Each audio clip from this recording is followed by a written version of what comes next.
The Boss Husband. Credit to the author. 1119-25. Ang mga pangalan po na nandito ay galing sa mga name generator. Kaya kung meron man pagkakatulad sa mga pangalan ng totoong tao o lugar, ito ay tunay na hindi sinasadya. Ang kwentong ito ay rated SPJ. Striktong patnubay sa mga walang jowa. Ito ay bawal din sa bata at matatandang walang asawa. Napagtanto ni Justin na hindi palaging magandang bagay na maging napakatalino ng kanyang mga babae. Hinimok niya siya na magsalita ng wikang naiintindihan ng lahat at ginawa niya iyon. Kaya sino ang dapat niyang sisihin? Damang-dama ni Justin ang matinding pagkakaiba ng mga babae sa magkabilang panig. Ang isa ay nasa buong pamumulaklak ng tagsibol, habang ang isa naman ay katulad ng nagyelo na blizzard ng taglamig. Dahan daw ang itinaas ni Justin ang kanyang baso ng alak at nilagok ang isang buong baso ng alak, na tila hindi naapektuhan habang siya ay tumawa, wala naman talaga. Hindi tulad ng ginawa ko ito para lamang sa iyo. Ang taong nasa pagkabalisa ay ang lolo ni Sheila kung tutuusin. Dahil doon, mahusay niyang ibinalik ang focus kay Park Chian at Sheila. Pagkatapos niyang matapos, si Justin na may ngiti sa kanyang mukha ay lumingon kay Marian para sa pagtiyak. Hindi ba, wifey? Sumagot si Marian na may nakakatalo na titig. Sino ang nakakaalam kung ano ang nasa ulo mo? Naramdaman ni Justin ang kanyang init na mabilis na nawala sa pamamagitan ng isang blizzard ng mga emosyon mula sa kanyang asawa, ngunit nakasanayan na niya ito habang siya ay masunurin na abala sa kanyang sarili sa pagkain. At iniwasan din ni Jane ang mga questionableng pag-uusap kay Justin habang ang natitirang hapunan ay dumaan ng walang gulo. Pagkatapos ng hapunan, bago sila nagpaalam sa isa't isa, gumawa ng taos-pusong pahayag si Jane. Ngayong tapos na ang trabaho dito, babalik na ako sa UK bukas. Ngunit isang bagay na tiwala ako ay ang pagkakaroon ko ng isang espesyal na lugar sa iyong puso. At saka, simula nung ginawa mong fiasco, nag-aalangan ang pamilya ko na ayusin ang anumang kasal. Kailangan ko na yata maging single habang buhay. Ikaw naman, tingnan natin kung hanggang kailan mo ito matitiis. Lumunok si Justin nang walang salita, ang kanyang puso ay tumatakbong parang ligaw na kabayo. Sa kabutihang palad para sa kanya, hindi narinig ni Marian ang kanyang taos-pusong pagtatapat. Kung hindi, siya ay nasa malalim na tubig para sa natitirang bahagi ng kanilang Korean excursion. Kalaunan ng gabing iyon, pagkatapos nilang bumalik sa estate ng pamilya ng Park, sinara ni Justin ang pinto at inilabas ang laptop ni Marian para sa mabilisang paghahanap. Si Marian ay halos wala sa mood para makipag-usap nang kunin niya ang laptop mula sa kanyang bag at itinulak ito patungo sa kanya, na halatang hindi nasisiyahan. Kailangang maging ganap na ignorante si Justin para hindi maramdaman ang kanyang selos. Napabuntong hininga siya bilang tugon bago ibinalik ang laptop at nagpatuloy upang i-verify ang impormasyong nakalap ni Mock Eden. Sa pag-scroll sa mga file ng North Bio Clan, biglang sumimangot si Justin. Habang inilalahad ang katotohanan ng North Bio Clan, maliwanag na hindi ito basta-bastang organisasyon ng mafia. Ang mga ugat nito ay nagmula sa sinaunang Korean dynasty ng Goguryeo, kung saan itinatag ng North Bio Clan ang hawak nito sa Northeast Asia. Bilang hinalinhan sa Goguryeo dynasty mismo, ito ay maihahambing sa unang Zenaiken dynasty ng Qin. At habang naitatag ang Goguryeo dynasty, ang North Bio Clan ay gumanap bilang isang relihiyosong sekta, ngunit pagkatapos ng napakaraming pagkakawatak-watek at muling pagsasama-sama, unti-unti itong nakapasok sa lupain at lumikha ng matatag na pagkakahawak habang nakatago sa nakikita. Kung bakit ito pinangalan ng North Bio, ay dahil sa kanilang pangunahing halaga ng isang araw na muling buhayin ang Korean Peninsula sa dating kaluwalhatian nito. Gayunpaman, hindi nakakagulat, ang mga angka ng North Bio ay tumagos sa bawat sektor at posisyon sa lipunan sa lahat ng apat na sulok ng bansang Koreano. Ang mga linya sa pagitan ng liwanag at madilim ay gayunpaman malabo. Sa pag-iisip kung gaano kalalim ang pagkakaugat ng organisasyon, alam ni Justin na mahalagang imposibleng gawain ang puksain sila minsan at magpakailanman. Ito ay bahagi ng pagkakakilanlan ng Korea. Sa sandaling iyon, kalalabas lang ni Marian sa banyo, umalangaw-ngaw ang kanyang nakakaakit na halimuyak sa buong silid habang itinapon niya ang isang malaking tuwalya sa kanyang buhok, pinatuyo ang mga ito sa daan. Siya ay ginuhit patungo sa mga artikulo na nakaproject sa monitor. Napalitan ng kuryosidad nang umupo siya sa tabi ni Justin at nagsimulang magbasa. North Bio. Hindi ba't parang isang makasaysayang kaharian sa kasaysayan ng Korea, para saan mo kailangan ang impormasyong ito? Nagtanong si Marian. Nagulat si Justin. Marian baby, paano mo nalaman na isa itong kaharian? Naaalala ko ang pagbabasa tungkol dito sa isang libro sa kasaysayan ng Asya. Talagang mahilig akong magbasa ng mga aklat sa kasaysayan na alam mo. Sagot ni Marian. Namangha si Justin na sa lahat ng ito habang ang Marian na isang maestro noong nasa mundo ng pag-estratehiya ng negosyo, ay pantay ding may kaalaman sa maraming iba pang larangan. Kaya't walang pag-aalinlangan na isinalaysay ni Justin ang mga pangyayari na pumalit sa kanyang pag-alis sa ospital nang walang intensyon na mag-sugarcoating. Binigyang pansin ni Marian ang kanyang detalyadong pagsasalaysay, ngunit unti-unti ay hindi niya maiwasang makaramdam ng pag-iingat sa mga kadudad-ang pangyayari. Ano ang layunin ng angka ng North Bio? Kung ikaw ang kanilang target, tiyak na hindi magiging problema ito. Ngunit kung ang kanilang layunin ay sirain ang angka ng park, kung gayon paano mamumuhay ng payapa si Sheila dito? Bago tayo umalis, kailangan nating tapusin ito, kailangan nating punan ang mga nawawalang link. Ngunit isang bagay ang sigurado. Si Park Jong-hyun ay may isang kamay dito. Nakakumbinsi na sinabi ni Justin, bago siya nanunukso, "Wifey, bakit hindi natin ibalik sa iyo ang usapan natin? Paano mo nalaman ang lahat ng bagay na ito? Bakit hindi mo subukang ipaliwanag sa akin, alam mo naman, medyo baliw na ako." Inilibot ni Marian ang kanyang mga mata sa kanya. Huwag ka man lang magsimula. Mayroon kang photographic memory. Kung gusto mong matutunan ang isang bagay, natutunaw mo na sana ang lahat ng impormasyon tungkol dito.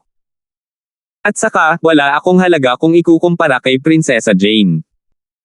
Ang kanyang karunungan at nakatanim na talento ay pangalawa, hindi pa banggitin ang kanyang kakaibang kagandahan na kahawig ng kainosentehan ng isang fallen angel. Ang mukha ni Justin ay punong-puno ng kakulangan sa ginhawa. Isang mapait na ngiti ang isinagot niya. Sige, paano ka pa magseselos? Wala naman talagang namamagitan sa atin. Kilala ko na siya simula bata pa kami. Nakita ko siyang lumaki. Ikaw. Well, ilang taon na siya noon at ilang taon ka na? Mga 8 o 9, at ako ay malamang na 13, 14 sa aking sarili. Si Justin ay tapat. Nagdikit ang ngipin ni Marian. Then let me bless you with a new term, that is not watching her grow. That's the literal definition of childhood sweethearts. Nang matapos siya, inagaw niya ang remote at binuksan ang TV, hindi siya pinapansin sa proseso. Hindi sinubukan ni Justin na linawin ang kanyang sarili sa pagkakataong ito habang ang terminong childhood sweethearts ay lumulutang sa kanyang ulo. Ngayong naiisip niya ito, medyo ganoon talaga ang pakiramdam niya minsan. Kahit na hindi sila lumaki ng magkasama, ang koneksyon na ibinabahagi nila ay malapit na kahawig sa kahulugan nito.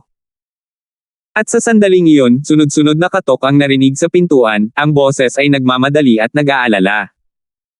Nagpunta si Justin upang tingnan, pagbukas ng pinto, ang nasa tapat lang ng pinto ay isang lalaking maayos na nakadamit ng katulong habang siya ay magalang na nagtatanong.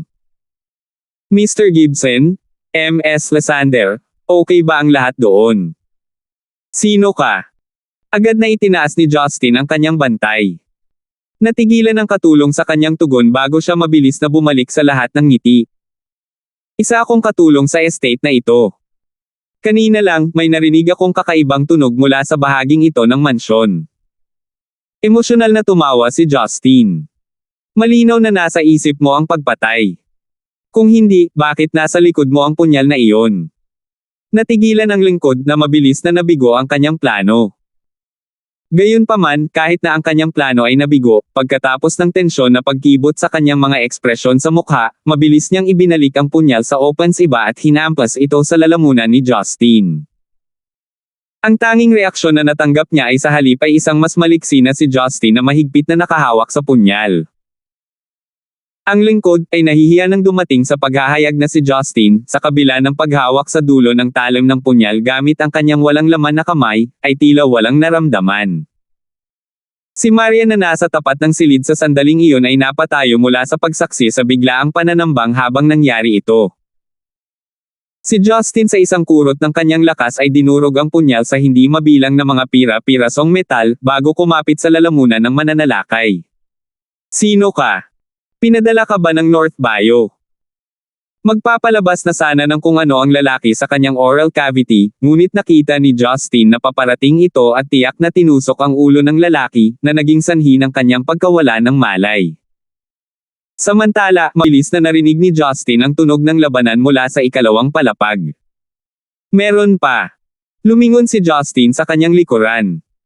Marian, mag-ingat ka sa sarili mo. Kailangan kong tingnan. Nang matapos, nawala si Justin at sa isang iglap ay lumitaw sa silid kung saan nagaganap ang laban. Lumitaw siya sa pinanggalingan ng ingay at nasa labas mismo ng kwarto ni Sheila. Sa sandaling iyon, isang maliksi na babaeng alipin ang nakipag-away sa isang matipunong aliping lalaki. Ang babaeng katulong ay walang iba kundi ang caretaker ni Sheila, si Yunjong. Sa pagtataka ni Justin, ang kanyang mga galaw ay maihahambing sa isang black belt taekwondo master. Pagkatapos ng sunod-sunod na mga overhead back kicks, ang lalaking katulong ay naipit sa kanyang pwesto, hindi na nagawang magpatuloy pa. Ang estilo ng pakikipaglaban ng lalaking alipin ay kahawig ng malapit na labanan ng militar, brutal at agresibo, ngunit sa harap ng mabilis at tuloy-tuloy na pag-atake, ito ay malinaw na sa talo. Buong papuri si Justin sa maalalahanin na pag-aayos ni Park Chian. Walang sino man ang mag-aasam na ang maamo at magalang na si Yunjong ay gagampanan ang papel ng personal na bodyguard para kay Sheila. Kung inayos niya ang mga occupational bodyguard para protektahan si Sheila, maaaring may mga blind spot kung saan maaaring magplano ng ambush. Ngunit kasama si Yunjong, siya ang nawawalang link kung saan maaaring makaligtaan ng maraming potensyal na salarin. Si Justin ay nag-optimize sa split second ng kanilang hand-to-hand combat, sumilip sa likod ng asarin at hinampas siya ng malakas sa likod ng kanyang bungo, na agad siyang nawala ng malay. Binawi ni Yunjong ang kanyang nakahanda na kinatatayuan sa himpapawid, bahagyang nabigla sa husay ni Justin. Salamat Mr. Gibson sa iyong tulong. Nakayuko sa dulong sulok, si Sheila na nagtatago, ay nasaksihan muli si Justin na sumagip sa kanya at agad na gumaan ang loob. Makiramay siyang tumakbo patungo kay Justin at binigyan siya ng mahigpit na yakap. Kuya! O Diyos ko, dumating ka! Kinikilabutan ako. Sa mga sandali ng krisis, bumalik ang dalaga sa kanyang sarili sa pagdadalaga. Tinapik siya ni Justin sa ulo. Tingnan mo si MS Yunjong dito. Talagang master siya sa sarili niyang karapatan. Bakit kailangan mo pang matakot? Napatingin si Sheila kay Yunjong sa gilid, na bumalik sa dati niyang kalmado at naayos ang sarili.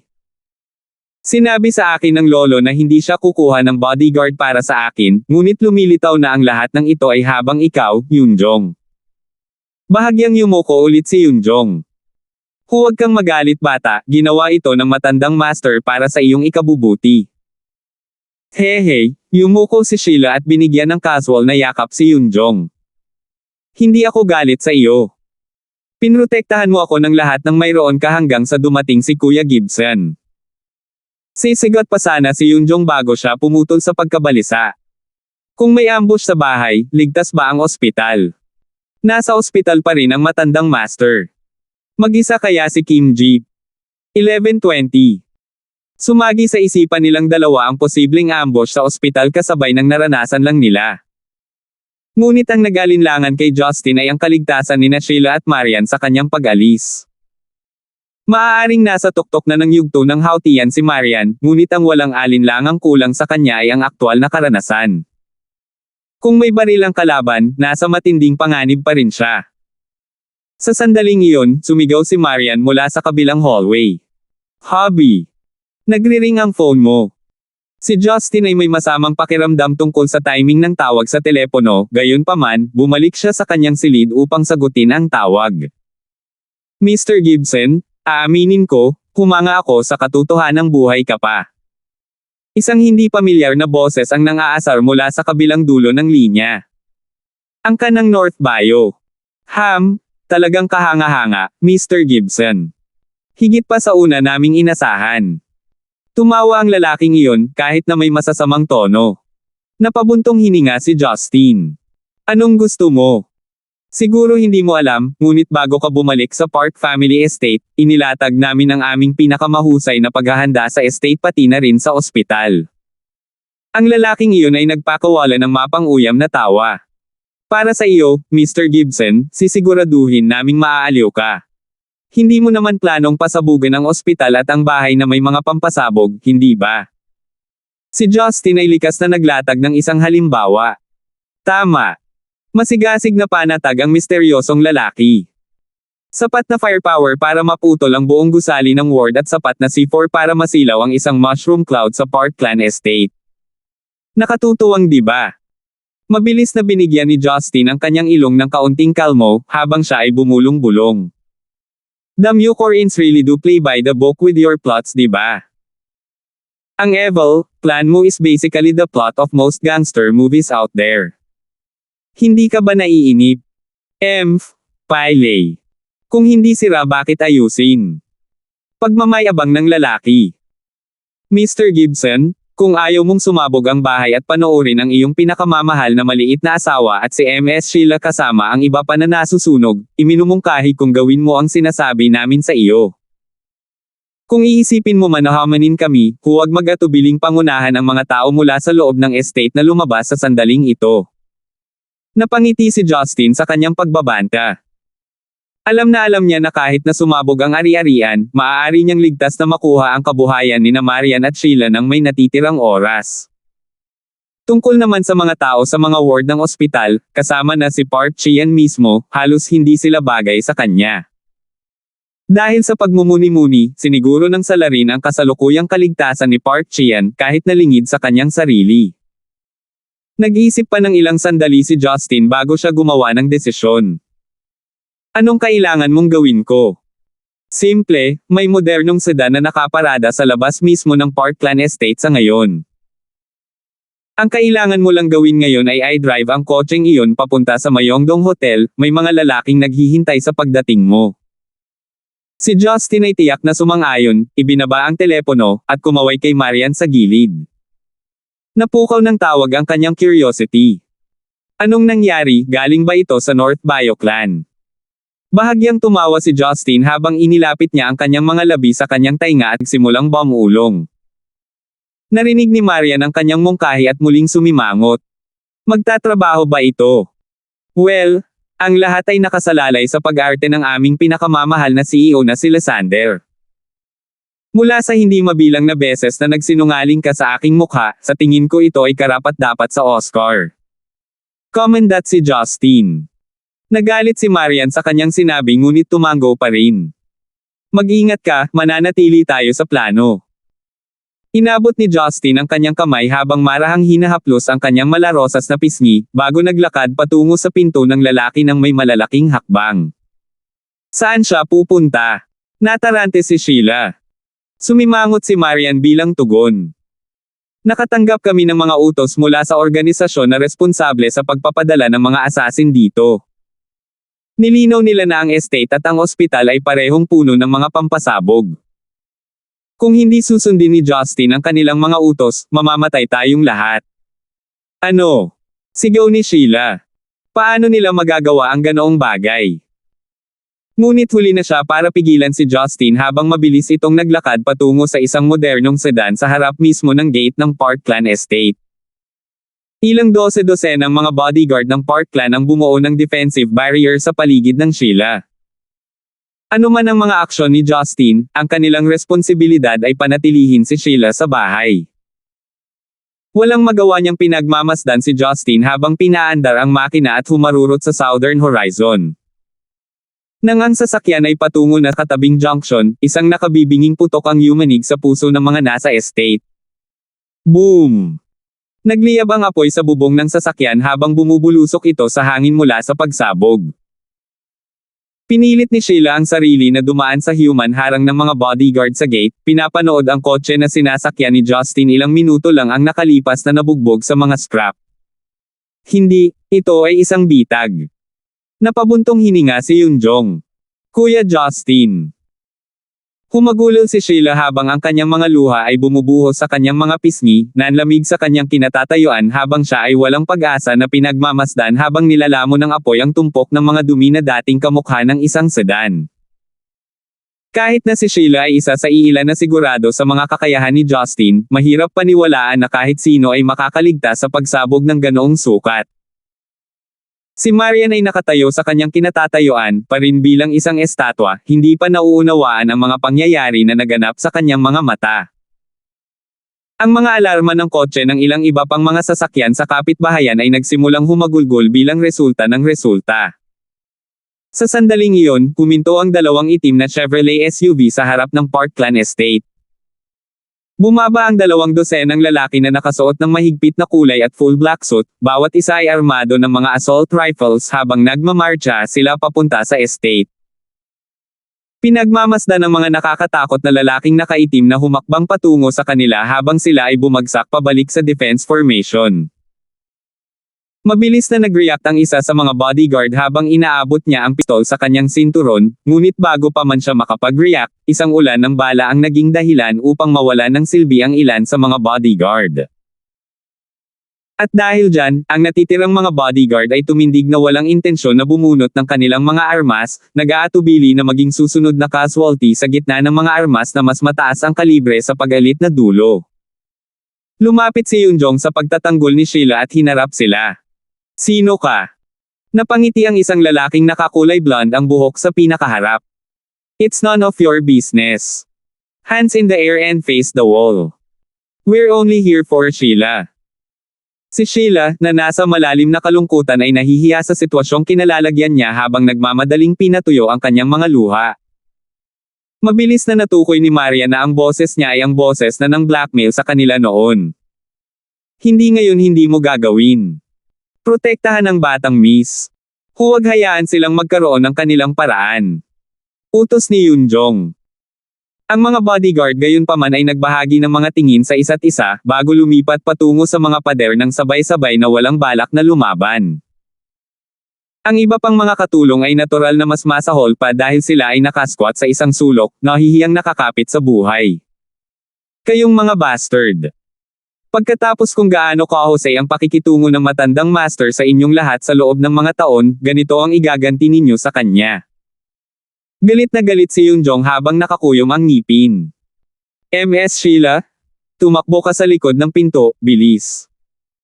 Ngunit si Sheila ay nakatayo roon na hindi kumkibo habang tila nawawala na siya ng pag-asa. Si Marian sa kanyang tabi ay muling sumalungat sa kanyang nasaksihan. Naging emosyonal ba si Sheila dahil sa nalalapit na kamatayan ni Justin? Ganun ba talaga kahalaga si Justin sa kanya? Nakaka-suffocating na babae ito. Ang pangunahing prinsipyo namin ay panatilihing pinakamababa ang bilang ng mga patayan namin.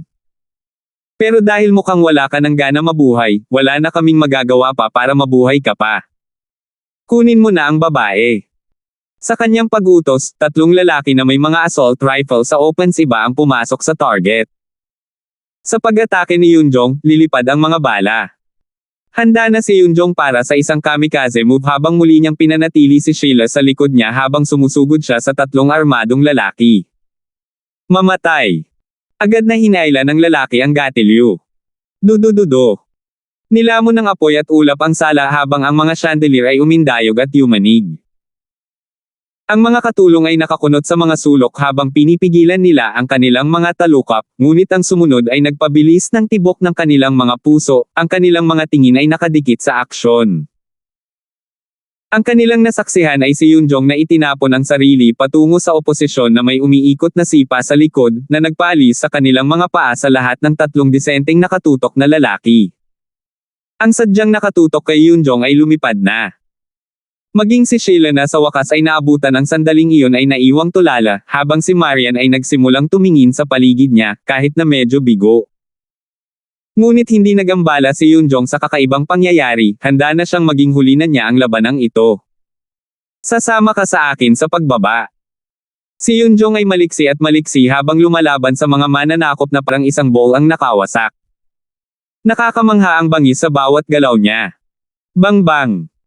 Dalawang matipunong lalaki ang nawalan ng balanse habang siya ay tumakbo patungo sa blonde na lalaki. Layunin mo siya, mga tanga. Napaungol ang blonde na lalaki bago walang patutunguhan na hinaila ang gatilyo patungo kay Yunjong. Katulad ng repelling magnets, bago pa siya matamaan ng mga bala ay tila tumalbog ang mga ito sa kanya at naakit sa kisame. Ganap na dinaig ni Yunjong ang mga armadong lalaki habang sila ay naiwang mga bogbog at bogbog, isa sa mga ito ay nasaksak pa sa templo, na namatay sa proseso. Hindi alintana kung paano ang pag-agos laban sa kanila, marami sa mga lalaking ito ay talagang mahusay na sinanay sa Korean martial arts o natatanging clan mastery. Ngunit sa lahat ng mga inaasahan na inilatag sa lakas ng baril, sila ay ganap na hindi handa na labanan siya sa kamay na labanan. Nang dumating sila sa paghahayag na hindi man lang lumalapit sa kanya ang mga bala, huli na ang lahat para sa isang defensive stance. Ibinagsak silang lahat ni Yunjong at saka lang niya nakitang hindi makatwira na siya ay nag-iisa na nagdala ng isang pangkat ng mga armadong militar na lalaki na nakadapa. Kinilabutan ng lalaking blonde ang buhok. Gamit ang isang kamay na idinagdag sa kanyang nasugatan na baywang, siya ay bumulong at napipi habang sinusubukan ang kanyang makakaya na tumakas sa pinangyarihan. Ghost! May multo dyan, halatang na trauma, walang ibang paliwanag ang lalaki sa sitwasyong hindi paranormal. Ngunit bago niya marating ang labasan, isang malaking bato ang bumagsak sa kanyang ulo habang siya ay bumagsak sa lupa. Sa huli ay nagpas siyang gumawa ng isang sorpresang ibunyag, walang kahirap-hirap na tumalon si Justin sa balkonahe. Hi! Bumalik na ako. Ghost! Ang blonde na lalaki ay nagpakawala ng isang mahinang buntong hininga bago lumabas ng malamig.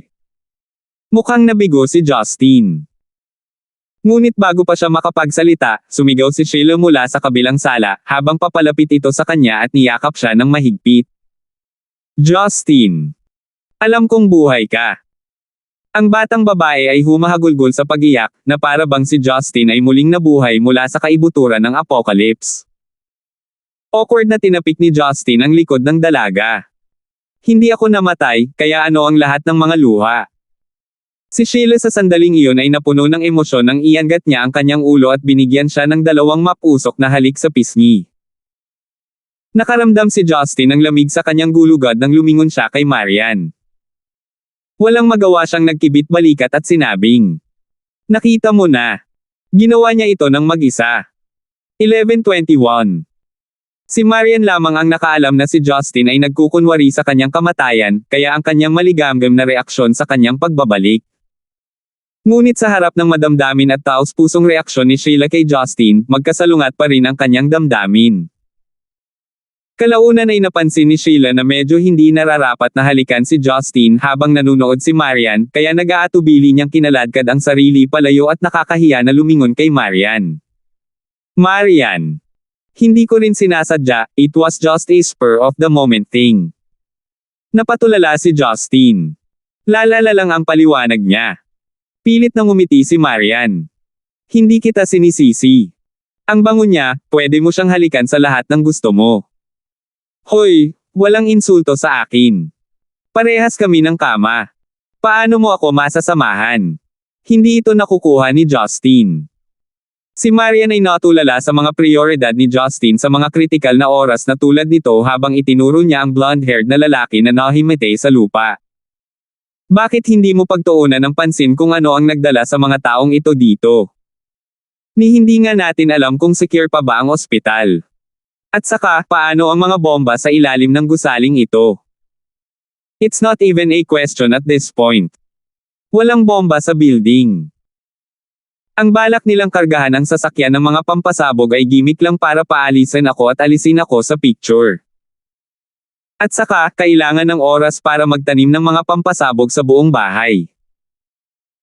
Ang buong ginawa ko ay para patilsikin sila sa sarili nilang plano. At saka, ang katotohanan na napatunayan pa rin nila na ligtas si Genshi na dumating kay Genshi. Kung hindi, ito ay masyadong maraming pagsisikap na panatilihing buhay siya. Mr. Gibson, hindi ba? Si Yunjong, na kanina pa ay tulala ay nagpatuloy sa pagtatanong dahil sa curiosity. Gayunpaman, tumugon si Justin na may papuri para sa tapat na lingkod. You sure have some moves, Little Missy. Akala mo patay na ako. Naiintindihan ko iyon. Mukhang sinuwerte ako. Ano ngayon? Sumunod si Marian. Hanapin ang mastermind. Alam mo kung nasaan sila. Ngumisi si Justin. Hindi ko masasabing sigurado, ngunit nang tumawag sila, binanggit ng bastos ang Myeongdong Hotel, bilang bahagi ng balak na dalhin ako roon. Dahil sa mga pangyayari, tiyak na may nangyayari doon. Lumaki ang mga mag-aaral ni Marian sa kanyang pagiging maasikaso, humanga sa kanyang utak ng minsan sa kanyang brawn. Hindi ba masyadong delikado? Nag-aalalang sabi ni Sheila. Tinapik siya ni Justin sa ulo ng may katiyakan. Magtiwala ka, may tiwala ako sa magiging resulta nito. Itali ang daga na may dilaw na buhok sa lupa. Magagamit natin siya para sa karagdagang interogasyon. At ngayon, panahon na para linisin ang mga bodyguard at katulong na ito. Sa ganoong uri ng katapatan, dapat silang magbitiw bago sila matanggal sa trabaho bukas. Sa paalala ni Justin, lumingon sina Sheila at Yoonjong sa mga duwag na bulsa ng nagmamakaawa at kaawa-awang mga bodyguard at mga katulong na may nakikitang paghamak. Agad na umalis si Justin. Kahit na alam nila na ang kanilang buong pangkat ng mga kalalakihan na ipinadala para sa gawain ay na-demolish, hindi nila malamang na malinis ang espasyo sa ganoong kaikling panahon.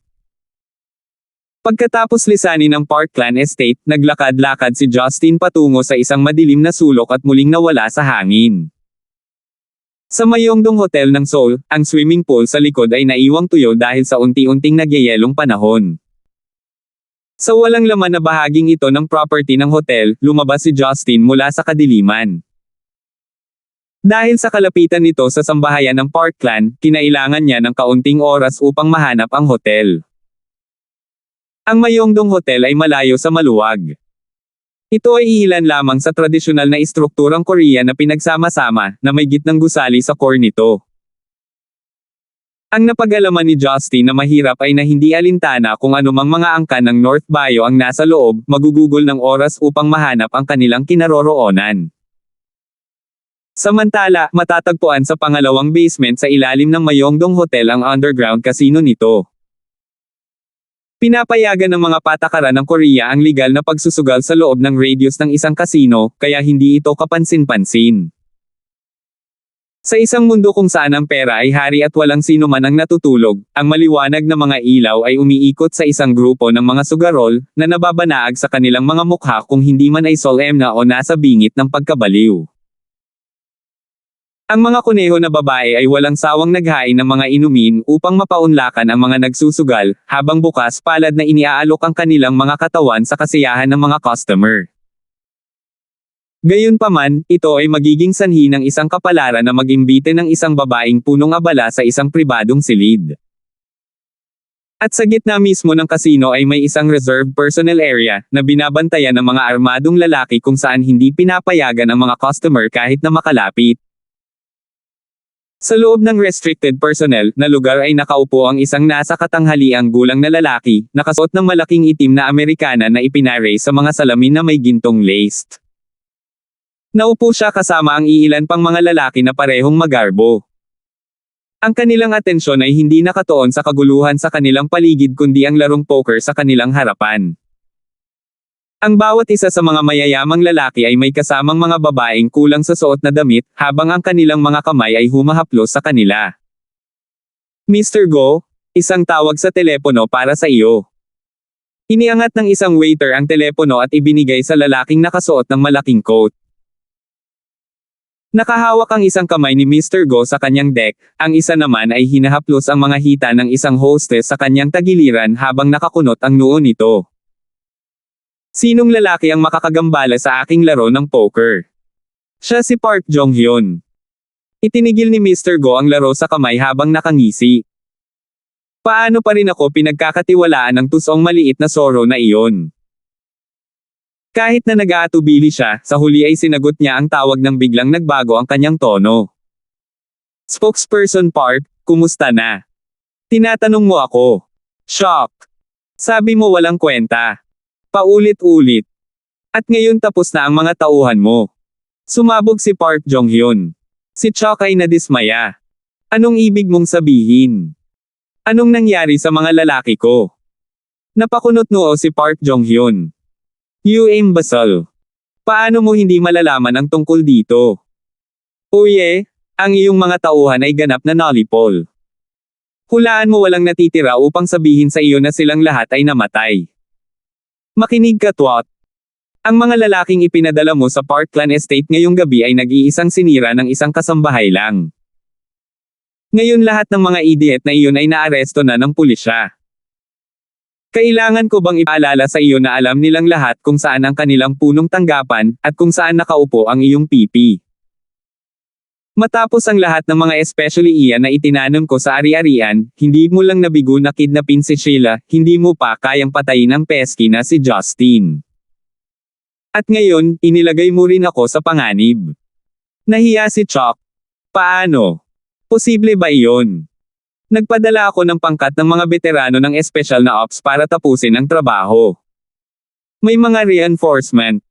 At natalo sila sa isang kasambahay. Tapos na at naalikabok na at ngayon sasabihin mo sa akin ito.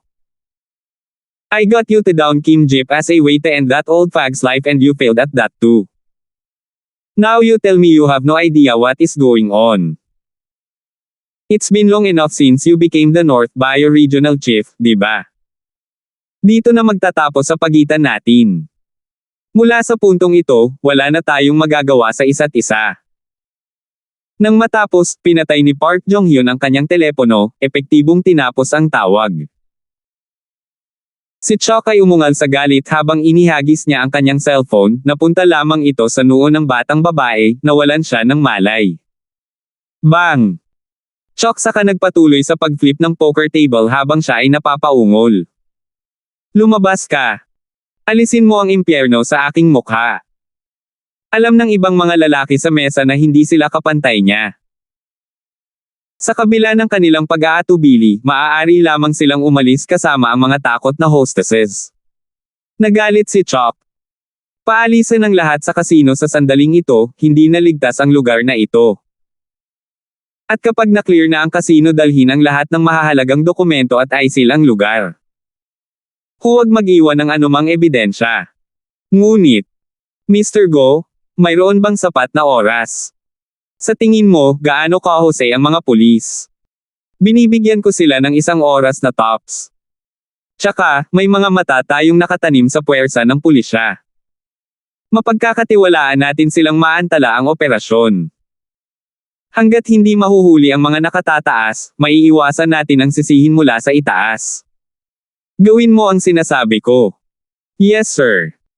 Ilang direktang kasamahan ang mabilis na nagtipon ng pinakamahuhusay na manlalaban sa kapulungan habang umaakyat sila patungo sa labasan. Sa harap ng mga waiter at card dealer, ibinunyag nila ang kanilang pagkakakilanlan bilang mga miyembro ng clan ng North Bio. Agad nilang pinalabas ang lahat ng tao. Ang ilan sa mga ito ay humingi pa ng refund ng kanilang mga chips, para lamang mabayaran ang suntok at pambubugbog. Ang mga hosts, na natatakot sa kanilang buhay, ay umalis kasama ang karamihan ng tao na nagmumura sa sitwasyon. Si Chuck gumula sa loob ng safe sa kanyang opisina ay nag-withdraw ng mga stock ng cash at alahas, bago pagkatapos ay kumuha ng stock ng mga confidential na dokumento. Sa ilalim ng proteksyon ng kanyang mga tauhan, agad siyang umalis sa venue. Ngunit bago pa man makalabas ang grupo ng mga lalaki mula sa hinalughog na kasino, sa tapat mismo ng main entrance, 2 lalaki na nakatalaga bilang mga lookout ang itinapon sa lupa na parang mga sako ng bigas. 11:22. Inangat ni Chuck ang kanyang ulo upang tingnang mabuti ang lalaking inchik sa kanyang harapan, nakatayo doon na may malawak na ngiti sa kanyang mukha. Justin. Chuck na nabanggit sa sirang Mandarin. Si Justin, sa kabilang banda, ay medyo natutuwa sa atensyon. Nako, salamat sa Diyos sa pagpapaalala sa akin. Nagtataka lang ako kung saan nanggaling ang lahat ng mga taong ito sa basement. Nagtago pala kayo sa pinakahalatang lugar. Sinuri ko pa ang mga banyong babae. Sinong mag-aakalang ang kasino ay kung saan kita makikita? Ngumisi si Chuck. Well, hindi ka ba mabilis? Akala namin ay mauna na kami sa inyo. But regardless, I'm glad you're here. Kung hindi dahil sa inyo ay magiging maayos ang mga plano namin. Si Justin ay tila naguguluhan. Nag-cruise ba ako ng landas sa iyo? Ang North Bio Clan. Ano ang ginawa ko? Gaano ba kami katanga sa tingin mo? Ninakaw mo ang puso para sa transplant sa kalagitnaan, patay na dapat si Park Chian ngayon. Kinatay mo ang 4 sa ating magkakapatid, at wala pa rin ang mga katawan nila. Kung hindi dahil sa paulit-ulit mong sinisira ang mga plano namin, hindi tayo magiging ganito kasaya. Sumping ka. Chuck ranted. Bueno, hindi ka ba isang matapat na tao, inilalantad ang lahat ng iyong mga pukana sa isang pagkakataon. Nakakaawa naman. Binigyan ka namin ng madaling daan pero gusto mo lang lumakad sa mahirap na paraan, di ba? Ngayon na nahanap mo na kami, isa na sa inyo ang laban sa aming lahat. Ano ang maaari mong gawin? Itinaas ni Chuck ang kanyang braso at 30 hanggang 40 lalaki na armado ng mga assault rifles ay agad na pinalibutan si Justin sa isang mahigpit na pormasayon. Alam kong magaling ka, halata sa iyong mga nakaraang aksyon. Ngunit kung sa tingin mo ay makakalusot ka sa aming home base at makalabas ng buhay, nagkakamali ka. Hindi nabigla si Justin. Well, from what I see, after the ruckus you have made tonight alone, you are obvious not get much out of it. At sa hitsura nito, hindi ka pa rin ang nangungunang tao dito. Mapagpakumbaba sa harap mo ako, si Chuck, North Bio Seoul Regional Minister. Masiglang pagyayabang ni Chuck. At tama ka. Nag-aalala ako kung paano ko dapat ipaliwanag ang lahat ng ito sa aming pinuno. Ngunit ngayong inihatid mo na ang iyong sarili sa aming pintuan, talagang napakalaking serbisyo ang ginawa mo sa amin. Kung mahuli kitang buhay, kasama mo bilang tagapagligtas ng angkan ng park at ang isang taong tinitingala ni Sheila Moon, sigurado akong makakahanap kami ng magagamit para sa iyo kapag kailangan namin ng pitek sa angkan ng park. Sa tingin mo ba pumunta ako dito para lang mahuli? Natuwa si Justin. Tumaas ang kilay ni Chuck. Alam kong ikaw ay isang mahusay na manlalaban, nakikita kung paano ka nakalabas ng buhay. Ngunit mayroon kaming 12 ng mga rifle na nakatutok sa iyo. Ito ay hindi tungkol sa iyong mga kasanayan sa pakikipaglaban, ito ay tungkol sa mga posibilidad na mayroon kami laban sa iyo. Hinaplos ni Justin ang kanyang baba. Bakit wala tayong taya? Tungkol saan? Assuming all of you shoot in unison and I die, that's it, right? Pero, what if I lived? You must tell me who your boss is and what is his true identity, and tell me who masterminded this plot to undermine the Park clan. How's that for a deal? Alam ni Justin na ang North Bio ay dapat na may napakahigpit na disiplina na may matibay na istruktura, na siyang dahilan kung bakit siya nagtagal ng ganito katagal bago kumamaw sa ibabaw.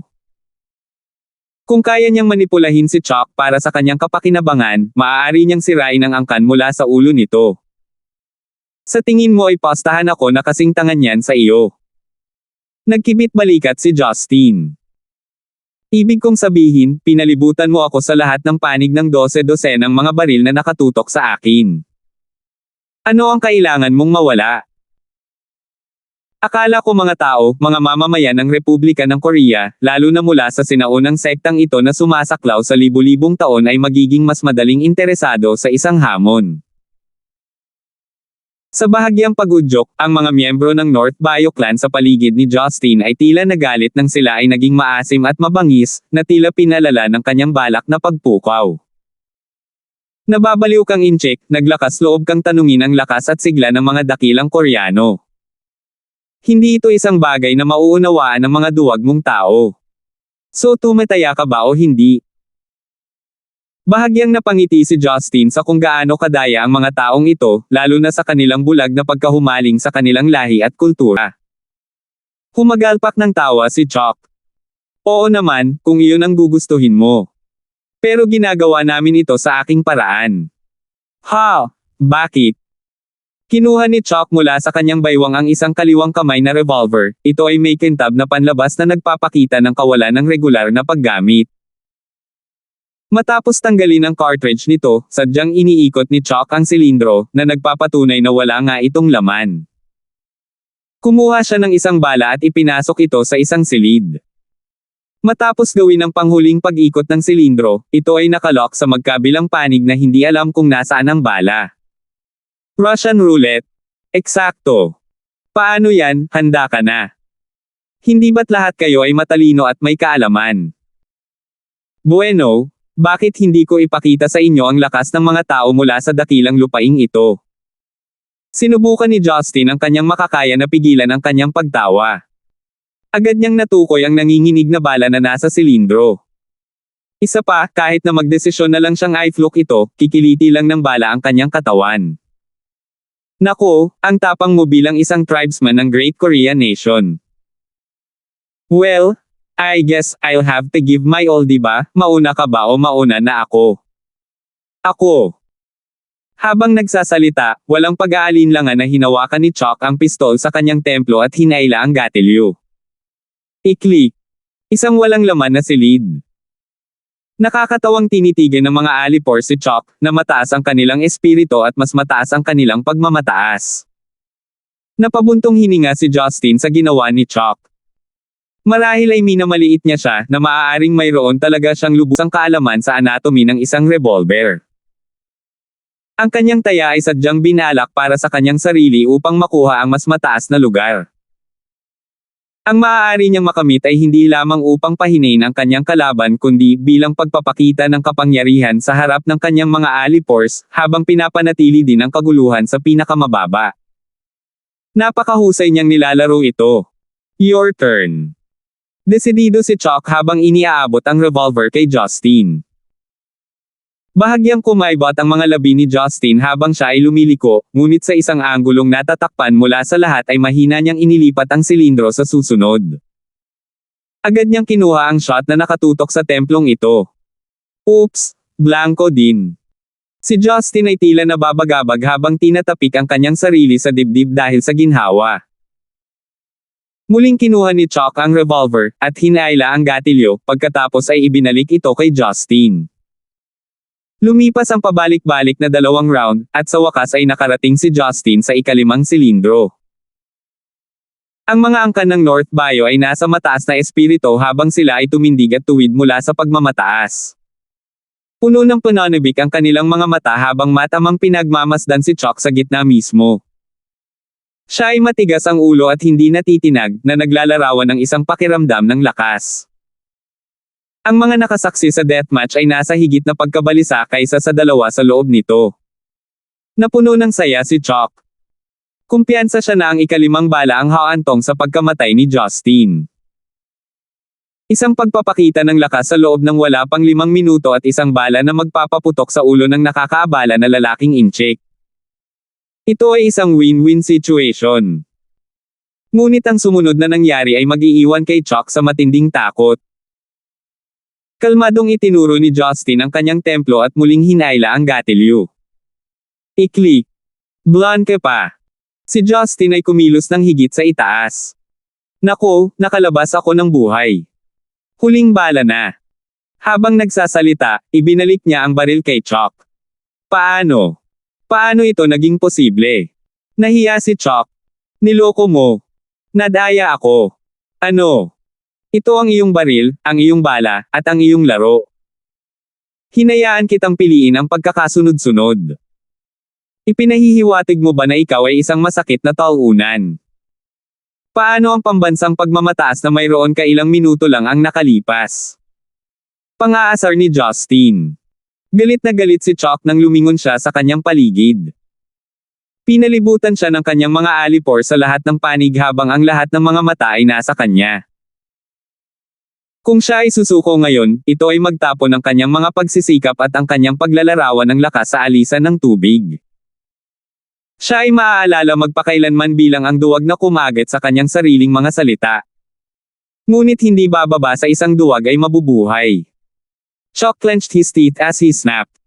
Itinuturing mo ba akong tanga?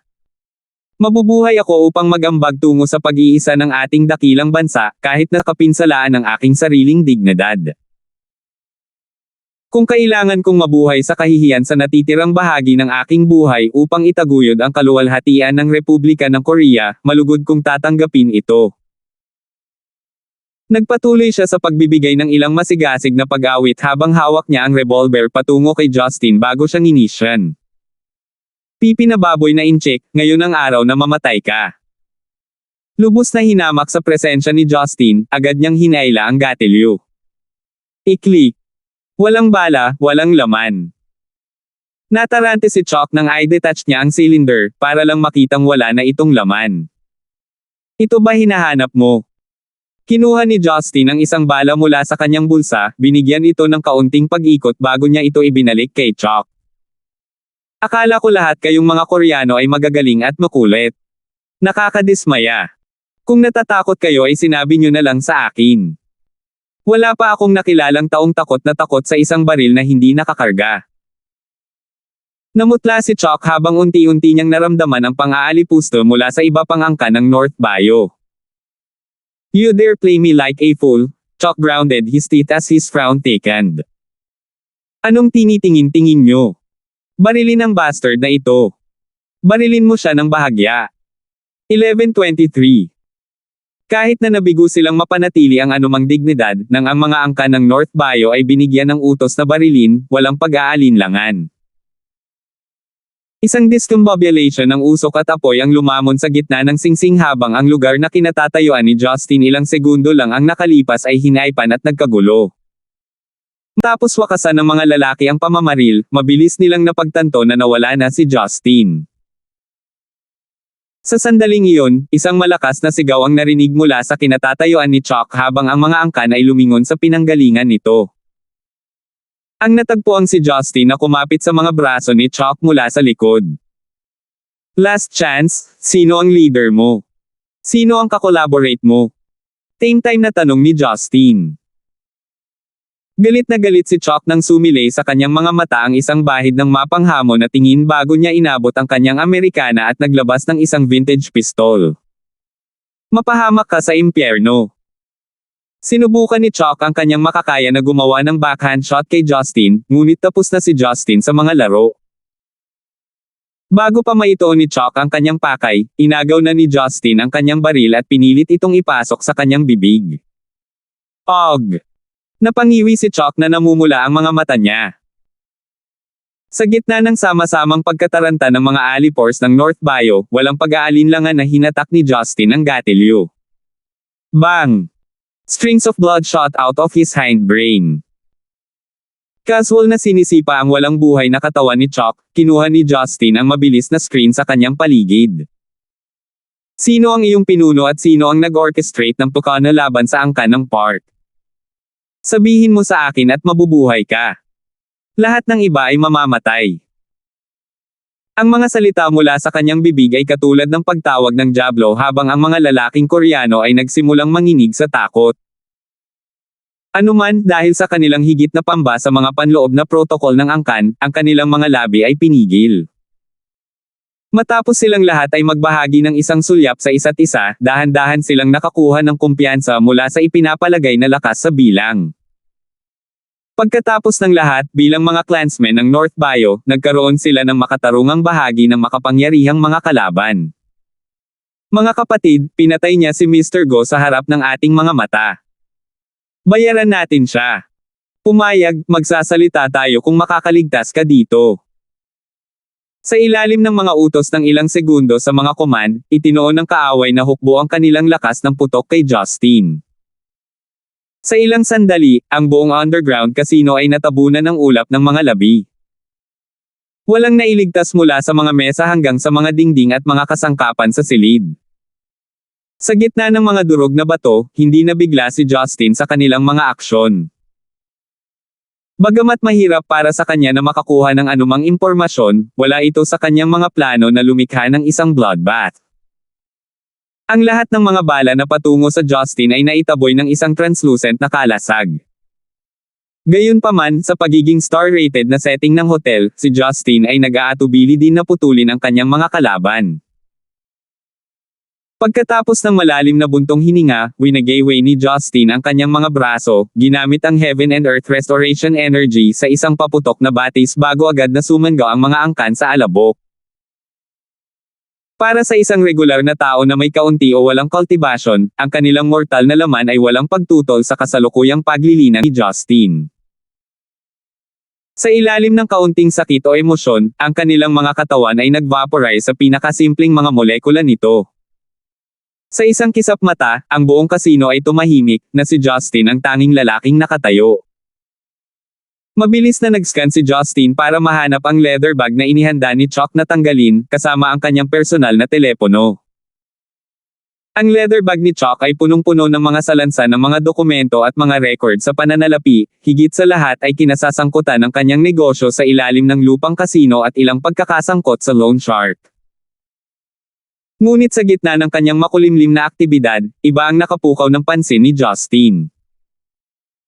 Ang mga pinirmahang dokumento na kinasasangkutan ng pakikipagtulungan at pamumuhunan sa angkan ng Park. At ang pirma ay walang iba kundi kay Park Jong-hyun. Mula sa pinakabuod ng mga proyekto, malinaw na hindi opisyal na nilagdaan ni Park Jong-hyun ang mga naturang kasunduan ng hindi alam ng iba pa sa pamilya. Matapos i-unlock ang mobile phone ni Chuck, mabilis na nag-swipe si Justin sa kanyang kamakailang history ng tawag, natutuwang makita na ang mga numero ay naruroon pa rin, kabilang ang kay Park Jong-hyun. Dahil doon, kumpiyansa siyang may sapat na ebidensya para makrack ni Park Jong-hyun, habang nasisiyahan din na nakarating siya dito sa tamang oras bago nila maalis ang kapansin-pansing ebidensya. Pagkatapos ng kapahamakan sa kasino, hindi nagtagal ay dumating ang mga pulis sa pinangyarihan, na nag-udyok kay Justin na hindi na mag-antala pa dahil muli siyang nawala sa hangin. Ang mag-alok ng impormasyong ito sa pusya o sa mga panlabas na partido ay hindi gaanong ligtas, at sa ngayon, ang tanging diskarte niya ay ihayag ang plano kay Park Cheon mismo at hayaan siyang linisin ang gulo sa sarili niyang sambahayan. Pagkatapos gumawa ng magaspang na pagtatansya, ipinalagay ni Justin na gising na si Park Cheon, at dahil kailangan pa rin niyang makipagkita, kusang loob niyang mag-aalok na palakasin ang paggaling ni Park Cheon sa pamamagitan ng pag-channel ng Endless Resolve Restoration Scripture. Samantala, sa isang sala sa ground floor sa isang mansyon na matatagpuan sa lugar ng Gangnam. Tumutulo ang malamig na pawis sa mukha ni Park Jong-hyun ngunit sabik na sabik siyang panasan ito habang pabalik-balik. Isang katulong ang nagmamadaling pumasok sa bahay, bago siya nagsumbong. Chairman sir, may balita kami mula sa Myeongdong Hotel. Nang dumating ang mga pulis, may ebidensyang nagpapahiwatig ng matinding bakbakan at si Chuck ay natagpuang patay na may tama ng bala sa kanyang ulo. Ano? Patay na siya. Nag-react si Park Jong-hyun. Nasaan ang iba? Malamang napatay na sir. Ngunit ang kanilang mga sasakyan ay nasa mismong kinaroroonan nila. Naramdaman ni Park Jong-hyun ang malamig na pagkirot sa kanyang gulugad habang nagmumuni-muni. Wala akong pakialam kung mamatay sila, ngunit ang mga dokumento. Nahanap mo ba sila? Awkward na tumawa ang assistant. Ang mga dokumento ay wala kahit saan, ngunit ang aming mga impormante sa istasyon ng pulisya ay may binanggit na isang leather bag. Doon ay mga dokumento tungkol sa mga loan shark, walang babalik sa amin. Paano yun posible? Hindi niya ilalagay ang mga ito sa ibang lugar para sa isang bagay na mahalaga. Galit na saway ni Park Jong-hyun. Nahuli ba ng CCTV footage ang sinumang nandoon? Sino ang sangkot? Sino po ng katulong ang kanyang mukha? Iyan ang problema sir. Mula sa CCTV footage sa Myeongdong, nalaman namin na ang lalaking pumasok sa underground casino noong time frame na iyon ay si Justin. Biglang namutla si Park Jong-hyun. Pagkatapos ng mahabang sandali, nagsimula siyang tumawa ng hysterically. Hahaha. Justin. Oh, Justin, siya na naman. Di ba nasa Park Estate siya? Bakit siya nandoon? Medyo huli na para malaman iyon. Nag-aalalang dagdag ng katulong. Chairman sir, ano ang dapat nating gawin ngayon? Kung dadalhin ni Justin ang ating mga dokumento at ipakita ito sa CEO, magiging ganap na tayo. Sisiraan tayo di ba? Ngumuso si Park Jong-hyun. Napakamot ang ulo ng katulong na lubos na napagtanto na ito na ang katapusan ng linya para sa kanilang oras sa grupong Starmon. Maswerte pa nga sila kung magtatapos na lang sila sa isang sentensya ng pagkakulong ngayong may isa pang partido na gusto silang patayin sa anyo ng North Bio Clan. Seryosong sinabi ni Park Jong-hyun. Pumunta sa aking opisina at hanapin ang safe. Ang password ay ang kabuuan ng aming mga kaarawan, ang aking ama at ako. Dapat ay may sapat na pera doon para sa iyo at sa ilang iba pang mga lalaki. Hatiin ito sa inyong sarili. Nataranta ang katulong. Sir, ikaw ba? Malungkot si Park Jong-hyun habang nakaawang idinagdag. Tapos na tayo, hindi mo ba? Sunod-sunod na nalaglag ang mga plano natin na parang mga langaw. Ang masasabi ko lang ay isang maswerteng lalaki ang matanda, kasama si Justin na sumagip sa kanya sa pinakamahalagang oras. After all these years of following me, I will give you what you deserve. Kung tungkol sa iyong kabuhayan, kailangan mong umasa sa isa't isa. Napaluha ang katulong dahil sa mariin niyang pananalita. Chairman. Sumama ka sa amin sa ospital para makahingi ng awa. Isa ka sa kanya kaya baka mapagon ka niya. Magmakaawa. Kung hindi para iligtas ang mukha, sa tingin mo ay gaano niya kahalaga ang apo na ito na walang kadugo? Sa kanyang paningin, si Shilemon lang ang maaaring ipagtanggol ang legacy ng pamilya namin. Kung pupuntahan ko siya ngayon, parang isang suicide mission. Ang katulong ay mapait at humihingi ng tawad. Kung gayon, ano ang gagawin natin? Bakit hindi ka sumama, Ginoo? May kilala akong smuggler. Kaya niya tayong ilabas sa bansang ito. Maaari tayong gumugol ng ilang oras sa isang maliit na bansang isla. Sino ang nakakaalam, baka makabalik pa tayo sa ating dating kaluwalhatian balang araw. Sino ka niloloko? Bantayan mo na lang ang sarili mo. Kung mananatili ka sa akin mamamatay ka. Mga smuggler. Sa tingin mo, paano nagagawa ng matandang bading na si Park Chian na duminahin ang Asia nitong mga taon na ito? Kung gugustuhin niya, wala na akong matatakbuhan. Okay lang, kailangan kong harapin ang isang bagay, kunin ang pera at buhayin ang sarili mo. Nang matapos siya, kinuha ni Park Jong-hyun ang susi ng sasakyan at casual na lumabas ng bahay. Saglit na nag-alinlangan ang katulong bago pumikit ang mukha, nagdikit ang ngipin at dirdiretsong tumakbo patungo sa opisina ni Park Jong-hyun sa itaas. Ngunit bago pa man siya makaakyat sa hagdan, isang malakas na kalabog ang narinig. Sa susunod na sandali, naramdaman ng tulong ang usok na lumalabas sa kanyang dibdib habang ang dugo ay gumagapang. Matigas siyang lumingon sa lalaking nasa likuran niya, puno ng pagkalungkot at galit ang kanyang mga mata. Nakatayo si Park Jong-hyun sa may gate, nagbuga ng usok sa kanyang baril habang nakangisi. Hindi mo akalain na magiging ganito ka masunurin. Kung lumubog ako, dapat sumama kayong lahat sa akin hindi ba? 11:24. Kabilang sa mga pasyente sa ICU ay si Park Chian sa kanyang kama. Ang mga transfusion tube ay natanggal sa kanyang katawan. Umupo si Justin sa tabi ng kanyang kama habang ang isang kamay ay nasa kanyang palso, nakahawig ng isang may edad ng tradisyonal na medikal na practitioner sa trabaho. Tahimik na nakatayo si Kim Jip sa sulok, nakasimangot sa mga kakaibang kalokohan ni Justin. Malinaw na hindi sanay si Justin sa qigong o anumang anyo ng martial art ng bagay na iyon. Pumili lang siya ng random technique bilang front mula sa potensyal na interogasyon na maaaring matanggap niya mula kay Park Chian. Ayaw niyang ibunyag ang kanyang mga diskarte sa ibang mundo, kaya naman binalatan niya ang proseso sa pamamagitan ng pagbasa ng kanyang palso habang isinasalin ang Heaven and Earth Restoration Energy of the Endless Resolve Restoration Scripture sa vitals ni Park Chian. Upang makatulong sa proseso, kinumbinsi siya ni Justin na uminom ng isang serving ng Red Dewdrop Pill. Ito ay isang pinong tableta na maaaring magpapataas ng lagkit ng chi na nilinang, na lubos na nagpapasigla sa pagsipsip ng espiritual na chi. Karamihan sa kasalukuyang katawan ni Park Chian ay matanda na at pagod na, at bilang tugon, nagpasya si Justin na gamitin ang Heaven and Earth Restoration Energy para pabatain ang kanyang laman at mga organo, habang ang Endless Resolve Restoration Scripture ay tumulong sa proseso ng paggaling. Si Park Chien na orihinal na nag-aalinlangan sa mga pamamaraan ni Justin ay nanatiling gising anuman ang kaguluhan sa kanyang sambahayan habang siya ay wala, at sa gitna ng kanyang magkasalungat na mga pag-iisip at emosyon ay naalala niya ang mga salita ni Jane sa regalo ni Justin sa pagpapabilis ng kanyang paggaling, kahit na sa lawak ng pagpapahaba ng kanyang mahabang buhay. Napagpasyahan niya na sulit itong subukan.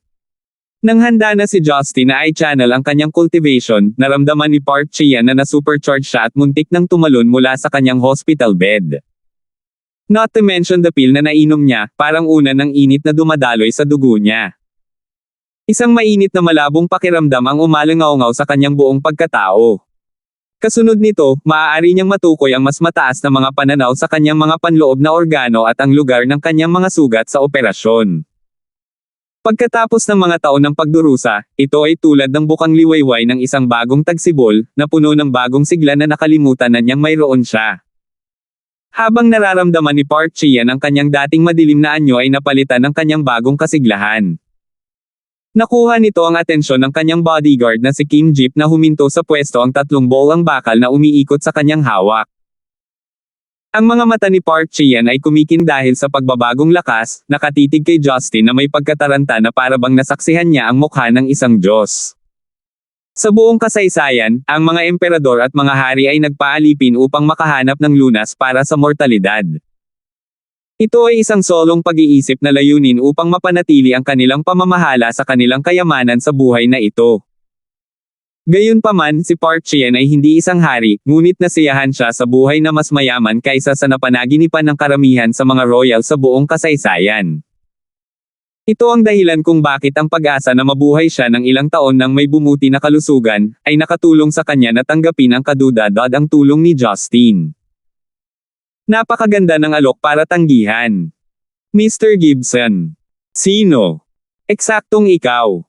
Sinimulan ni Park Chien na iugnay si Justin sa pagiging isang maalamat na doktor pabalik sa kanyang sariling bansa sa Zeneca. Hindi gustong ibunyag ni Justin ang kanyang pagkakakilanlan. CEO Park, ang alam ko lang ay ilang tsigang at kaunti sa lahat.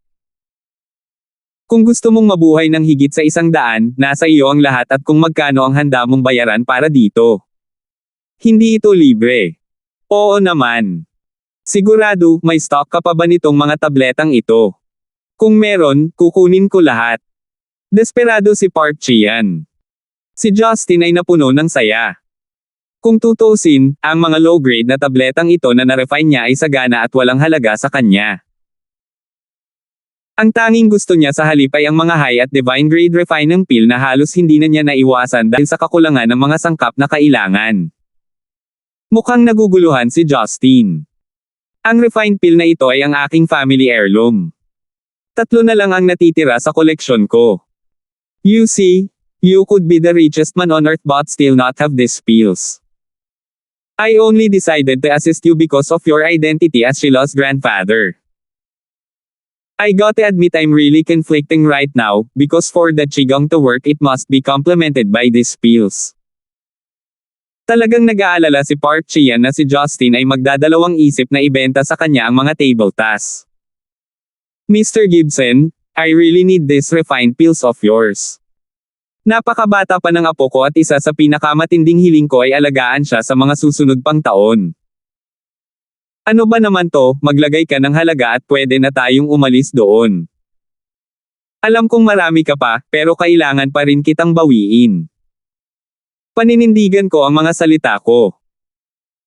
Sa puntong ito ay binawi ni Justin ang kanyang kamay mula sa palso ni Park Chien, napansin ang katotohanan na siya ay nasa puntong mas malusog at muling nabuhay kaysa dati. Paano ito, CEO Park? Gagastos ka ng 10 milyong US dollars para sa isa sa mga pinong tabletang ito. Kapansin-pansing kumilos si Justin sa halip ay nagtataka pa rin habang siya ay nakipag-ayos. Isa lang. Agad na bumangon si Park Chien sa kanyang kama habang tumatawa. Isipin kong bibilhin ko na lang ang buong stock mo. Alam ko kung gaano kahalaga sa iyo ang mga tabletang ito. Paano ito, mag-aalok ako sa iyo ng karagdagang 20 milyon para sa 2 pa. Tuwang-tuwa si Justin sa harap ng pinakamadaling pera na nakuha niya sa buong buhay niya. Isinasaalang-alang pa niya si Sauron at ang kanyang koponan na ihinto ang paggamit ng mga armas ng militar at simulan ang pangangalakal nito sa buong planeta upang makakuha ng mabilis na pera.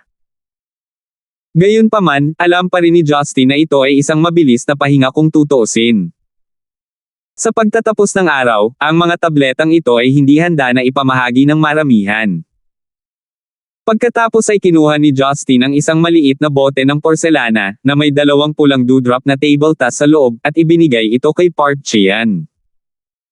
Agad na sinenyasan ni Park Chian si Kim Jip na dalhin ang kanyang checkbook. Bago ito, naisip na ni Justin na ibigay ang ilang pinong pills kay Park Chian bilang regalo sa pagbawi bilang lolo ni Sheila, ngunit hindi siya nadismaya sa kung ano ang nangyari sa halip. Si Park Chian ay labis na nasasabik, kumbinsido na siya ang may magandang wakas ng deal. Ang 30 milyong dolyar kapalit ng kahabaan ng buhay ay hindi isang pakikitungo na mahahanap ng sinuman. Ngayong maayos na ang pagpapagaling ni Park Chian, naisip ni Justin na panahon na para masaksihan ni Park Chian ang mga kontratang pinirmahan ni Park Jong-hyun sa mga dayuhang partido. Ang mga dokumentong ito, na-verify ko na, ngunit sigurado akong gusto mong tingnan, wala akong masyadong masasabi tungkol dito bilang isang tagalabas, kaya ipaubaya ko ito sa iyo. Natanggap ni Park Chian ang mga kontrata at pagkatapos ng mabilisang pag-scan, agad na namula ang kanyang mukha. Alam ko na ang maliit na batos na ito ay nagsasagawa ng ilang malilim na negosyo sa likod ko. Ngunit hindi ko alam na makikipagsabuatan siya sa angkan ng North Bio laban sa sarili niyang pamilya. Nagpatuloy si Justin na may hinala. Alam mo ang tungkol sa North Bio clan, sir. Napailing si Park Chian na may mapait na ngiti. Bakit ako hindi? Sa totoo lang, direktang nakikipagkompetensya ako sa North Bio clan sa nakalipas na 2 taon. Gayunpaman, dahil sa kapansin-pansing impluwensya ko sa ibang bahagi ng Asia, ang kanilang mga kamay ay nakatali sa pakikitungo sa akin pabalik dito sa Korea. Sa kasamaang palad, nang lumala ang aking kalusugan, wala akong mapagkakatiwalaan kundi si Park Jong-hyun. Napagtanto ni Justin sa sandaling iyon kung gaano kalayo ang naabot sa pamamaraang ito. Maaaring hindi mo alam ito, Mr. Gibson, ngunit ang North Bio clan at ang kanilang pinakalayunin na pag-isahin ang Korean Peninsula ay nagkaroon ng direktang alitan sa pamahalaan ng North Korea. Ang taon na ito ay taon ng halalan, at ang panig na aking sinasalungat ay nasa isang malakas na paninindigan ng oposisyon laban sa North. Ang teknolohiya sa mga araw na ito ay umunlad sa isang punto kung saan ang isang maliit na sagupaan ay maaaring ipagsapalaran ang buhay ng hilagang mga kamay at milyon-milyong tao ang nasa panganib. Faction, na naghahanap ng pagkakataon na pukawin ang ilang sigalot sa hangganan sa pag-asang mag-trigger ng pangalawang digmaan sa Korea gaya ng makikita mo, pareho tayong sumusuporta sa iba't ibang paksayo na nagpapalinaw kung bakit nila balak na makuha ang kayamanan ng grupong Star Moon bilang kanilang sarili. Bahagyang nagulat si Justin kung gaano ito kaugnay sa politika, ngunit hindi interesado sa pag-unlad ng Korean Peninsula. Ang mahalaga lang sa akin ay ang kapakanan ni Sheila, at ang iyong kalusugan din. Mangyaring pumunta ka agad sa okasyon at ayusin ito minsan at para sa lahat, sa tuwing handa ka na.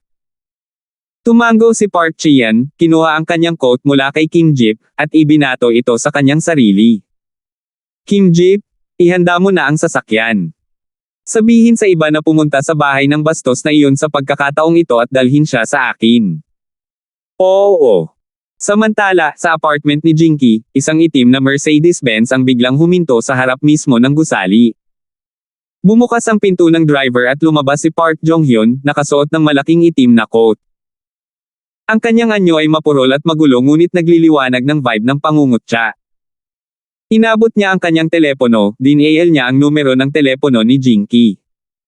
Hoy Vivian, medyo masama ang pakiramdam ko ngayon. Bale kung dumaan ako para makipag-chat. Si Jinky ay nasa kanyang bahay, ang mga ilaw mula sa kanyang apartment ay malinaw na nakikita sa ilalim ng kalangitan sa gabi, ngunit siya ay nag-aatubili sa kanyang sagot. Gabi na, matutulog na ako. Ngumisi si Park Jong-hyun. Nandito na ako sa entrance ng apartment mo. Vivian, ang dami ko pang dapat pag-usapan sa'yo. Aalis na ako papuntang Europe in a little more than a week, kaya baka ito na ang huling pagkakataon na makikita kita ulit. Can you not deny me this chance? Isinalang-alang ni Jinky ang kanyang kawalang sigla, at ang katotohanang ito na lang ang huling pagkakataon na magkikita silang muli at sumuko sa kanyang kahilingan. Pagkaraan ng ilang sandali, si Jinky na naka-pink na sweater ay bumaba sa pangunahing lobby ng apartment at binuksan ang pinto. Nakatitig sa mapatla at malungkot na mukha ni Park Jong-hyun, si Jinky ay nakadama ng umuusbong na pagkahabag sa lalaki. Malamig sa labas, pasok ka na. Tila pinahahalagahan ni Park Jong-hyun ang kanyang mainit na kilos ng bahagya itong tumango, at tahimik na nakasunod sa kanya habang umaakyat sila sa hagdan. Pinagmamasdan ng kanyang makinis na malasutla na mga binti mula sa likuran, isang bahid ng pagkamangha ang sumilay sa kanyang mga mata. 11:25. Habang papunta sila sa apartment ni Jinky, palihim na nagkulong si Park Jong-hyun. Hindi pinansin ni Jinky ang kanyang mga kilos habang dumiretso siya sa kusina para maghanda ng isang kaldero ng mainit na tsaa. Mr. Park, may bumabagabag ba sa iyo? Hindi maganda ang hitsura mo. Tahimik na pinagmamasdan ni Park Jong-hyun ang babae sa kusina, tila laging walang alam sa paligid. To think that she accepted my request to enter just mentioning na baka ito na ang huli naming pagkikita. Napaka-inosente. Ito ang kanyang unang pagkikita sa isang babaeng ganito kalinis at walang bahid, ngunit nakakalungkot na ang kanilang pagtatagpo ay nasa kanyang pinakamababang punto. Mas lalong sumama ang pakiramdam ni Park Jong-hyun habang nag-iisip habang bumababa ang kanyang iniisip.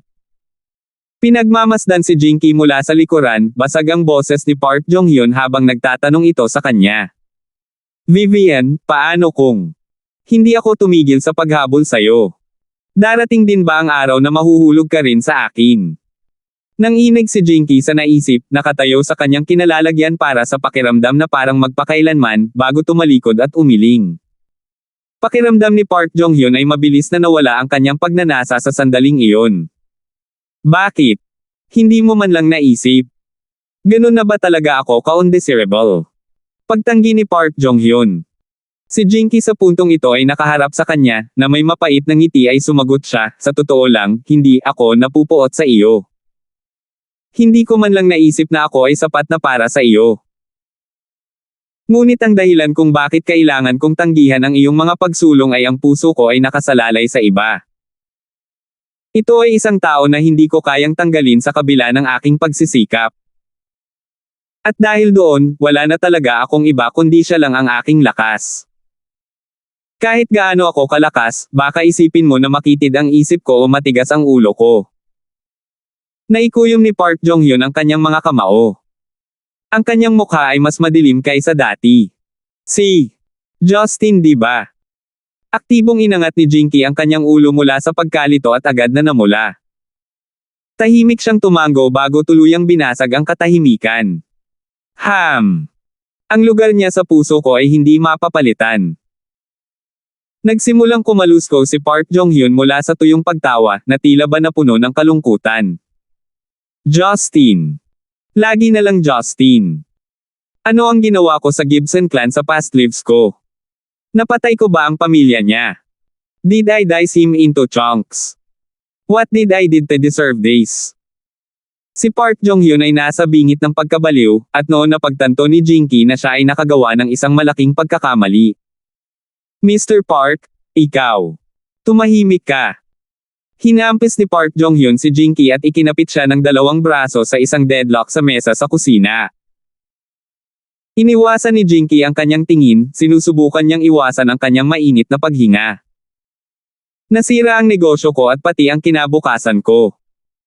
Lahat ay inalis sa akin dahil sa anak ng asungot na iyon. At tingnan mo ako ngayon. Wala na akong natitira at ang nag-iisang babaeng may ibig sabihin sa akin ay inalis sa akin ni Justin. Laging si Justin. Sabihin mo sa akin, ano ang maganda sa kanya? Sabihin mo sa akin ngayon. Nagsimulang pamatak ang mga luha sa mga mag-aaral ni Jinky habang kinakagat niya ang kanyang labi, hindi may parating ng mga salita ang emosyon na kanyang nararamdaman. Bakit hindi ka nagsasalita? Naku, nakakatakot, di ba? Tinatakot ba kita? Haha. Hindi ko rin sinasadya. Kung oo lang sana ang sinabi mo noon. Kahit nakasinungalingan, pinakawalan na kita, pero kailangan mong sirain ang huling kislap ng pag-asa na mayroon ako. Bakit lahat ng tao, kahit ikaw, kailangang maging ganito kalupit sa akin? Nakakagulat na si Park Jong-hyun ang unang naiyak habang siya ay tila ganap na basag at wala ng pag-asa. Nag-ipon ng lakas ng loob si Jinky bago siya sumagot. Mr. Park, pakiusap. Huwag mong gawin ito. Anong nangyari? Si Justin ba? Huwag kang maglakas loob na sabihin ang kanyang pangalan. Napakunot noo si Park Jong-hyun bago ito ngumisi. Dahil sinira ni Justin ang lahat ng mayroon ako, ibabalik ko ang pabor sa iyo, aalisin ko ang lahat sa iyo. Ano? Sinusubukan mong gawin? Naramdaman ni Jinky na nanginginig ang kanyang tuhod sa takot. Napangisi si Park Jong-hyun. Sa tingin mo may tatago mo ito sa akin, ang katotohanang talagang nagmamalasakit si Justin sa iyo. Kaya, kung magmamahal ako sa iyo, ito ay magmumalto pa rin sa kanya sa natitirang bahagi ng kanyang buhay, hindi ba? Si Jinky ay natakot habang iniipon niya ang lahat ng lakas na nanginginig sa sarili, ngunit iniwan na ni Park Jong-hyun ang kanyang konsensya sa likod ng kanyang ulo habang nilalamon siya ng kanyang carnal instincts. Tumakas si Jinky patungo sa kusina, ngunit napilayan siya ni Park Jong-hyun habang kinakamot niya ang kanyang sweater, sa isang malakas na pagtulak siya ay natisod sa lupa. Napaungol si Jinky sa sakit habang nagpupumilit na makabalik sa kanyang kinatatayuan, ngunit epektibong napigilan ni Park Jong-hyun ang kanyang huling pag-asa na makatakas nang tanggalin niya ang kanyang pang-itaas mula sa kanyang katawan. Hinuberin sa kanya ang sweater ni Jinky at ang natitira na lang ay ang kanyang underclothes at ang kanyang bra. Tumambad sa presko na hangin ang kanyang makapal na anyo, na lalong nagpasiklab sa pagnanasa ni Park Jong-hyun habang bumibigat ang kanyang hininga. Huwag mong gawin ito. Hindi. Park. Mr. Park. Please stop this. Sa gitna ng baliw na pagtawa ni Park Jong-hyun, si Jinky ay naiwang balisa at nilabag. At unti-unting nawala sa isip ni Jinky ang kanyang mga pag-iyak habang sila ay dinaig ng nakakatakot na tawa ni Park Jong-hyun. Naglaho sa kadiliman ang isip niya.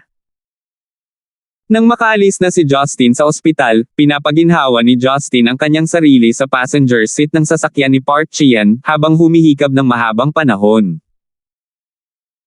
Si Park Chian ay masigla at puno ng sigla, isang antas ng kailanawan at katatagan na naramdaman pa niya sa loob ng maraming taon, na nag-iwan sa kanya ng kagalakan. Pagkatapos niyang tapusin ang tawag ay lumingon sa likod si Kim Jip sa front seat. Sir, nakatanggap kami ng mga ulat na pinatay ni Park Jong-hyun ang kanyang assistant at ang kanyang mga bodyguard at ngayon ay nagtatago. Mula sa mga update, natanggap namin na walang palatandaan na umalis siya sa lugar ng Gangnam. Nakasimangot na sagot ni Park Chian. Siguro alam niya na hindi siya makakalabas ng buhay. Gayunpaman, ipagpatuloy mo ang paghahanap. Kailangan kong malaman ang lahat ng ginawa niya sa likod ko. Tumanggo si Kim Jip bilang pagsang-ayon at gumawa ng karagdagang mga tawag sa kanyang mga nasasakupan upang hanapin ang distrito. Masyadong nakasimangot si Justin dahil sa bagong nakuhang update, ngunit nalilito sa motibo ni Park Jong-hyun na patayin ang sarili niyang assistant at bodyguards. Kung siya ay tatakas, bakit siya gagawa ng mga karagdagang hakbang upang linisin ang mga tripulante, kung maaari nilang gampanan ang papel ng scapegoat? Ibig sabihin ba nito ay nasa dulo na siya ng daan? Sa sandaling iyon, nagdulot ito ng nakababahala na pag-iisip. Ihinto ang sasakyan. Ngayon na. Napaungol si Justin, ang kanyang palagay ay mabilis na nagpapasigla sa kanyang pagkabalisa. Nagulat ang driver nang mabilis niyang pinaandar ang sasakyan sa isang emergency stop sa tabi ng kalsada. Sa kabutihang palad para sa kanila, ang mga sasakyan ay malayo at kakaunti ang pagitan sa bahaging ito ng lungsod pagkatapos ng gabi. Mr. Gibson, may bumabagabag ba sa iyo? Nasanay na si Park Chian kay Justin. Halos hindi mapakali si Justin na magpaliwanag habang binuksan niya ang pinto. Agad siyang bumaba at tumakbo patungo sa dulong sulok ng botanical garden at nawala sa hangin. Kinain ng pagkabalisa ang kanyang mga iniisip. Mula sa pabago-bagong pag-uugali ni Park Jong-hyun, malinaw na iniwan niya ang kanyang moralidad sa pagbabalik tanaw habang siya ay bumalik sa kanyang pangunahing instincts.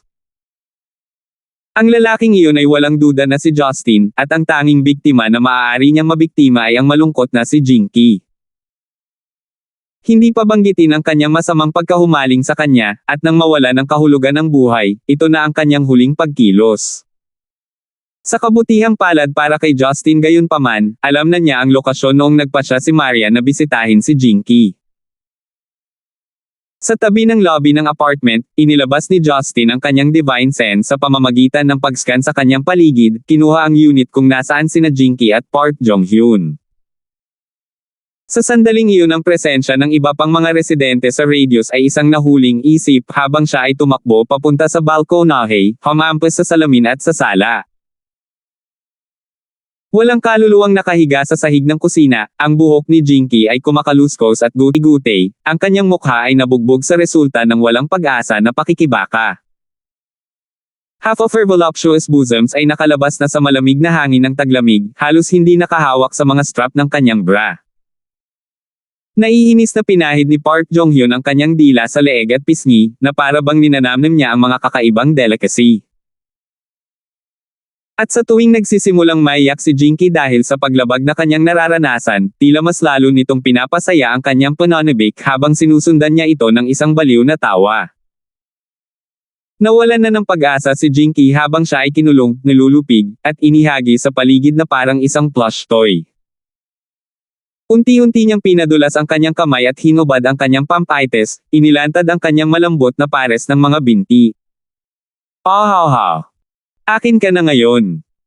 Ang mga mata ni Justin ay nagninangas na pula mula sa mga salita na gumugulo sa kanyang kaluluwa. Nag-alok si Park Jong-hyun ng naantalang tugon sa nahuli na pasukan ng isang pag-alit na presensya. Nakatitig sa galit na si Justin, ngumisi siya habang dinidilaan ang kanyang mga labi. Nandyan ka lang pala. Laging nasa tabi mo nang hindi kita inaasahan.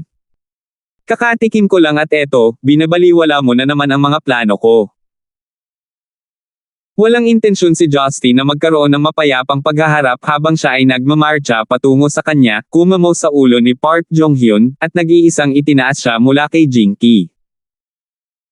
Ang kanyang mga mata ay nalilito sa galit na may isang titig na tumatagos sa malalim na puso ni Park Jong-hyun.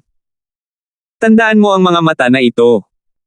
Kapag naging multo ka, bumalik ka sa akin at papatayin kita ulit.